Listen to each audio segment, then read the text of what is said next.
Good morning, everyone. Today we're going to learn how to find IP address of my computer. How to find IP address of my computer.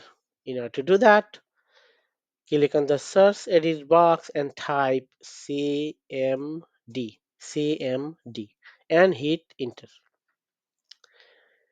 A command prompt window opens. In that prompt, type IPCONFIG and hit enter.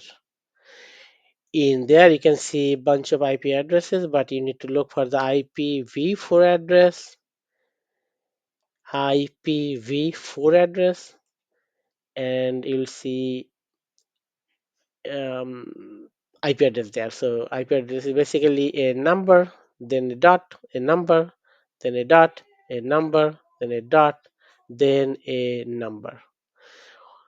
One thing I would like to remind you that you don't want to share your IP address with anyone you don't know. If you do that, they can get control to your machine and steal all the information like your Gmail information, your all the files you have on your machine. So be careful with your IP address.